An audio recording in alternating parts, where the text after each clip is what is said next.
C'est un honneur pour moi, en tant que vice-présidente du département aux solidarités à la personne et à l'autonomie, de participer à cette journée des familles monoparentales basculent vers la pauvreté, puisque le département est chef de file de l'action sociale. Le lieu choisi me touche davantage, encore plus, puisque l'université a été chargée d'être pilote de l'Observatoire des violences faites aux femmes, et donc ça crée tout de suite du lien au sujet de la journée.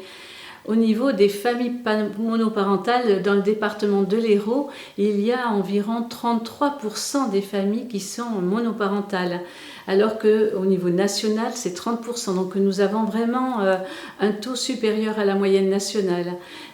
Et il y a également des secteurs beaucoup plus touchés, comme le secteur de Pézenas, Agde, Béziers. Là, c'est 38% de la population. Donc ce sont des secteurs hors secteur montpelliérain, hors des grandes villes, un peu plus éloignés de la ville-centre. Donc c'est compliqué également sur ces territoires, et c'est avec le déploiement du travail des services départementaux des solidarités qui sont au plus près du terrain que nous pouvons mener des actions qui entrent dans le pacte des solidarités, dans la conférence nationale de la prévention-protection de l'enfance, avec des mesures d'accompagnement afin de travailler sur le logement, améliorer l'accueil des femmes et de leurs enfants, de travailler l'insertion, la réadaptation professionnelle, et d'avoir vraiment un regard encore au plus près de ces personnes en essayant également de travailler sur l'accueil en crèche. Il est évident que tout ce que font nos travailleurs sociaux, nos personnels du département, mais également les acteurs en complément comme la région, comme les villes, les CCAS, et il y a l'essentiel également du terrain.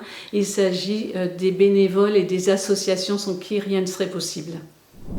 Alors, au-delà, bien sûr, des associations et des bénévoles et des personnes qui sont plus près du terrain, nous avons souhaité, dans le cadre du schéma de l'action sociale, faire participer les personnes concernées. Et ces personnes, au cours de cette journée, vont pouvoir apporter leur témoignage. Donc, grand respect à ces personnes et à leur courage.